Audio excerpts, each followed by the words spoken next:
நம்முடைய வாழ்க்கையில நாம் கடந்து போகிற பெயின், வேதனை நம்மளை என்ன செய்யும்? ஆண்டவர் பக்கமா என்ன செய்யும்? திருப்பும். எல்லாமே நல்லா இருந்தா நம்முடைய வாழ்க்கையில சில வேளைகள் எல்லாமே நல்லா இருந்தா கர்த்தரை நாம தேட மாட்டோம். எல்லாமே நல்ல ஆண்டவர் உயர்த்தி வைத்திருந்தாரே ஆனால் நம்முடைய ஆட்டிடியூட் வேற மாதிரி இருக்கும்.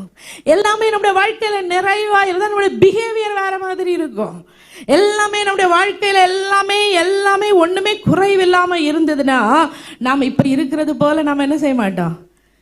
சில வேளைகளில் ஆண்டவர் அதனால தான் நம்மை சிறுமைப்படுத்தி நம்ம அந்த சிறுமைப்பட்ட சூழ்நிலையில இருக்க அனுமதிக்கிறதற்கு காரணம் என்ன அப்படின்னா, நம்ம சிறுமைப்படும் போது நம்முடைய கண்கள் கர்த்தரை என்ன செய்யும்? திரும்பி பார்க்கும். Pain can turn us towards God. என் வாழ்க்கையில நம்முடைய வாழ்க்கையில ஆண்டவர் பெயின், வேதனை, மன வருத்தத்தை ஏன் ஆண்டவர் அனுமதிக்கிறார் அப்படின்னா, நம்முடைய கண்கள் இன்னும் அவர் பக்கமா எவ்வளவு திரும்பணுமா என்ன செய்யல. புரிஞ்சவங்க மாத்திரம் ஆமேன்னு சொல்லுமா? சிலர் தான் சொல்றீங்க. எல்லாருக்கும் புரிஞ்சுதா?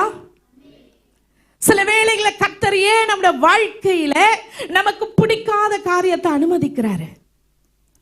ஏன் சில வேளைகள் நம்முடைய வாழ்க்கையில நம்மளால தாங்க முடியாத பிரச்சனையை அனுமதிக்கிறாரு? ஏன் சில வேளைகளிலே நம்மை ரொம்ப நோகடிக்கிற பர்சன் ஆண்டவர் ஏன் அனுமதிக்கிறார் அப்படின்னா, அவர் பக்கமாய் நம்மை திருப்புகிறதற்கு. ஹல்லேலூயா. நாம் அவருக்கு வேணும்.